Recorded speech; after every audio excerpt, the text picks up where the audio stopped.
All right, let's go back to the entire controversy with respect to Tamil Nadu governor. Just to remind you, the governor was asked why a woman wasn't included in the committee with respect to the entire professor scam, the scandal that broke out in a university.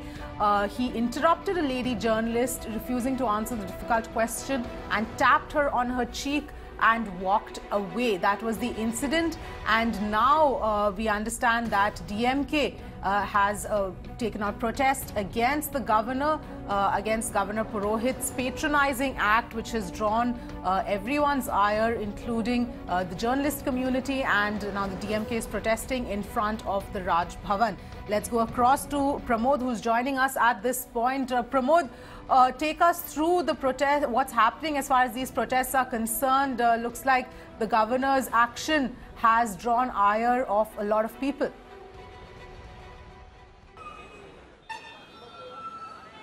Well, it is very unfortunate that the governor of a state still thinks that about the draconian laws, that he is an executive head and so that he can do certain things and get away with it. In fact, the entire episode where we had the press conference, many reporters were constantly asking questions about this particular case where a professor called Nirmala Devi was involved and how she brought forward the name of the governor, claiming that she knows the governor, she knows the people in the governor's office, and all trying to do for 20 minutes, trying to coerce 4 students into something very serious. And that's the reason this whole thing blew out of proportion, asking questions about what is exactly happening in the education sector in the state of Tamil Nadu. At this point, the governor calls up for a meeting, and when questions were raised about how a probe would be adjudged one when he himself is appointing a person to investigate the matter, even when his name is also included into this allegation, he could not give an exact answer. And when this senior journalist goes ahead with another question about the politics of Tamil Nadu, about the administration of Tamil Nadu,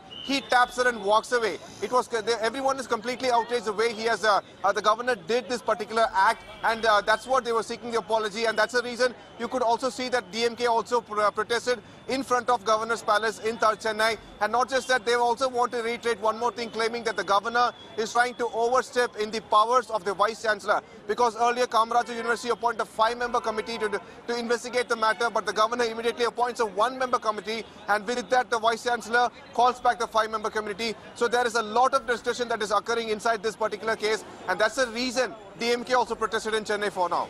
All right, Pramod, stay with us. We also spoke to the journalist in question, Lakshmi Subramaniam, earlier. Let's listen to that and come back.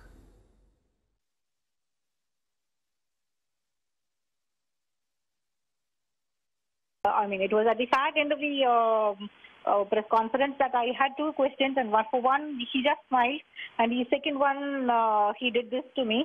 He could have just said no comments or just walked away.